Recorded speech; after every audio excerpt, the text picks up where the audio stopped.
14th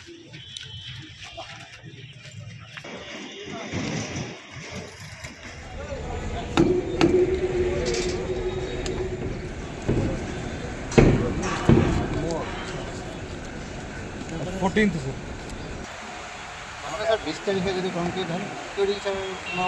Seven days.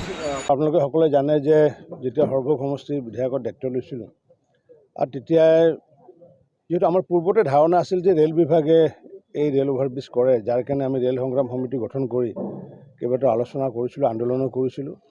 কিন্তু পিছত যেতিয়া জেনেৰেল মেনেজাৰৰ লগত যেতিয়া কথা হ'ল, মই বিধায়ক নিৰ্বাচিত হোৱাৰ পিছতে 2011 চনত, আৰু তেতিয়া তেওঁলোকে ক'লে যে আমি আমাৰ ফালৰ পৰা একো নকৰোঁ, আমি আমাৰ ফালৰ পৰা NOC দিম, বাকী যিমান কষ্টিং আছে সেইটো আপোনালোকে অসম চৰকাৰ কৰিব লাগিব, ভাৰত চৰকাৰ কৰিব লাগিব।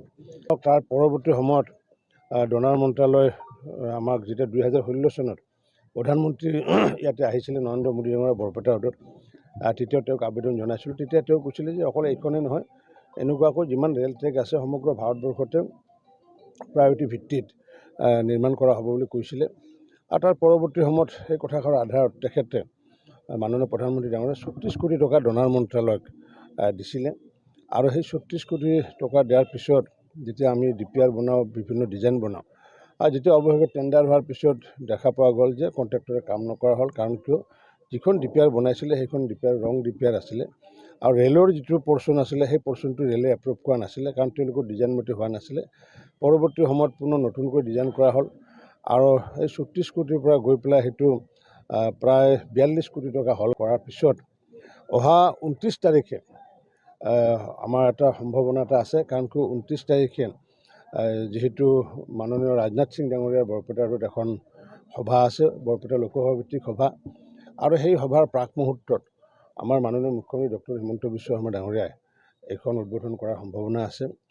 আৰু যিহেতু 20 তাৰিখৰ আমাৰ আগতে যিহেতু ঢালাই কমপ্লিট হৈ যাব, আৰু তেওঁলোকে কৈছে যে আমি অন্ততঃ 9 দিনৰ ভিতৰত পথৰ বাবে খোজকাঢ়াৰ কাৰণে, টু হুইলাৰ্ছৰ কাৰণে আমি মুকলি কৰি দিব পাৰিম। কাৰণ 21 দিনলৈ কুৱেৰিং যেতিয়া লাগে, গতিকে 21 দিন নোহোৱাকৈ আমি হেভি লোড আমি দিব খোজা নাই। কিন্তু তথাপি যিহেতু মুখ্যমন্ত্ৰী ডাঙৰীয়া যিহেতু আহিব, আৰু তেখেতৰ আমি 29 তাৰিখে, আমি 29 ফেব্ৰুৱাৰী তাৰিখে আমি টেণ্টেটিভলি ৰাখিছোঁ। কাৰণ কিয় সেইদিনাখনে আমাৰ মাননীয় ৰাজনাথ সিং ডাঙৰীয়া এখন দলীয় সভাত অহা কথা, বৰপেটা লোকসভা ভিত্তিক এখন সভা, প্ৰায় 50,000 মানুহক লৈ পেলাই এখন সভা এখন হ'ব বৰপেটাৰ ষ্টেডিয়ামতে।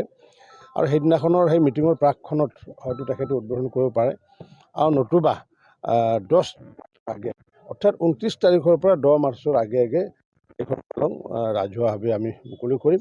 আৰু ৰাজহুৱাভাৱে মুকলি কৰাৰ কিছুদিন আমি হেভি ৱেটৰ গাড়ী আমি মুভমেণ্ট নকৰোঁ, কাৰণ ঢালাই কৰাৰ পিছত 21 দিনটো আমি ৰখাটো বিচাৰিছোঁ। এনে যদিও এওঁলোকৰ মডাৰ্ণ টেকন'লজি, এওঁলোকে কৈছে যে আমাৰ 12 দিন হ'লেও বহুত মানে হেভি লোড গাড়ী চলিব পাৰিব, কিন্তু যিহেতু ইয়াতে অত্যাধিক ডাম্পাৰ চলে, গতিকে সেইকাৰণে আমি ভাবিছোঁ কি কিছুদিন অন্ততঃ আমাৰ টু হুইলাৰ আৰু পেডেষ্ট্ৰিয়ানৰ কাৰণে আমি খুলি দিম।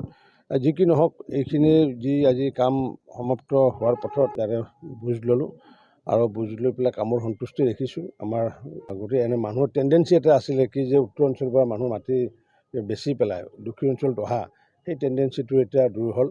আৰু লগতে আমি মাৰ্কেটখন আমি সম্প্ৰসাৰণ কৰিব পাৰিম, কাৰণ কিয় বৰপেটা ৰোডৰ যিহেতু ব্যৱসায়ৰ যিটো এলেকা, ব্যৱসায় বহুত বহল পৰিসৰৰ ব্যৱসায়, কিন্তু আমাৰ এৰিয়াটো ভলিউম অফ বিজনেছটো বহুত বেছি, কিন্তু ৰেডিয়াছটো কম, এৰিয়াটো কম।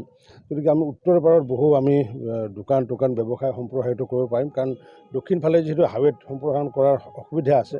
গতিকে উত্তৰ পাৰ আপটো গোবৰ্ধনলৈ আগন্তুক দিনত কমাৰ্চিয়েল হাব এটা কৰিব পাৰিম, এগ্ৰিকালচাৰ হাব, কমাৰ্চিয়েল হাব, এনেকুৱা এটা হ'ব বুলি মই আশা এটা ৰাখিছোঁ। কোন উপস্থিত থাকিব? সেইদিনা মুখ্যমন্ত্ৰী ডাঙৰীয়াই উন্মোচন কৰিব, যিহেতু স্বাভাৱিকতে তেখেতে থাকিব। আৰু লগতো যিহেতু মই ইয়াতে যিহেতু এইটোৰ উপকাৰ ময়ে নিজে ক'লোঁ, কাৰণ কিয় গতিকে মইতো থাকিবই লাগিব।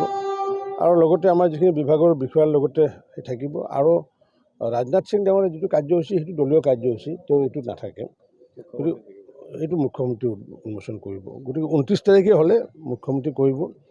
আৰু যদি 29 তাৰিখে যদি কিবা কাৰণত যদি ৰাজহুৱা যিহেতু দলীয় সভা সেইদিনাখন যদি নকৰে, সম্পূৰ্ণ বিষয়টো আমি 20 তাৰিখে সম্পূৰ্ণ কথাটো আমি গম পাম।